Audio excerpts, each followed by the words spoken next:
สาธุสาธุพันติพันเตสาวติกาอิมินาภูเยกเมนะนากามาพรานิสัมสาเยกันตังดุเฮาปองยังเดียวตั้งมายันเอาตั้งสุขุนตั้งเลือขันพรหลังกวมไงเลยนะนิพพานาสัพพิสัยวัตถุติเสกเยให้เกศกรรมสัตตปังเอ๋ถึงละนิพพานภูนางกาเฮากาเสียเรตกะไรทางศีลภาวนาทับสมุนกุงพุงยานิโสกาไปมานิพพานเป็นสุขสันติลายสัตว์ขึ้นในนิพพานพระปัญญาสามัคคีเงินกวนเสด็จสัมสุมันยอมนสมทวนนัจัง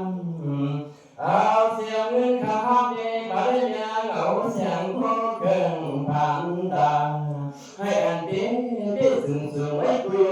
อสมคำที่งานลายน้องไหลดังเอาเสียงฟังให้โจทย์สนันกาตั้งโลดเตียงใสอย่าได้ฟังคำน้ำอีฟังโมย้อนสู้กงผงใส่ยาคนยาเศร้าเลยดังสร้างมาว่าสอนให้เขาตั้งนี้คำนั้นอย่าพงสารเป็นที่เสียงผู้ร้ายดังก็ใส่ให้ไว้ปามาดาปิดาสร้างกงการนำในดังสอนน้ำมันกวางวันถึงเกสุยามีวังอยู่บนไว้ดังอาเสียอาสานิยม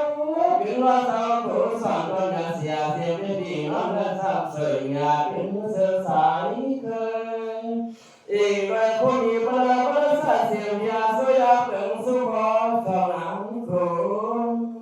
ยิงสองขังจุนกุนดับเอิงเมืองเที่ยวสังมาเอาอายุยินำการไม่ตั้งตัวในตัวก็ต้องทำให้กุนวางไว้กึกวางห่มกุนผีเสื้อห่มตามอยู่เมื่อได้ขาดน้ำเมื่อขาดน้ำหยดพ้องสาถือปืนโซปานว่าเสียเสียอุดังยาว่าเอาเสียงเลี้ยงเสือขึ้นปาได้ห้าไว้วางโบเพราะกาตาเนื้อปอมจอมทางเศร้าควงบันดอนผลตาลงสอนเส้นทอยาเสียงแล้วผีเมืองกวนสลายคนไหนเรื่องสั้นตามอาวิสีโตฮอดดอกเดือนสลายวิสีนี่ละผมได้เกี่ยวกับงานไรสังฆนาสักการะเนสุอาเสียงที่ว่าลอยดาพัดตามลงไหลไปไกลกันเอาว่ายาสตากะบินาโตสันเดินในความเฮาวังหวยมือบันส่งฮอดยาบ่ไปตามปาดานิสลากะบินโตสันเดินสัมโพงยังวัดตังโลงงปกอุดาจิลากะบินโตอยู่ที่ในน้ำเป็นกำทางลงไหนวันอากาเกสากะบินโตกากาสะก้องกางหาวยามเดียวมาสนแจ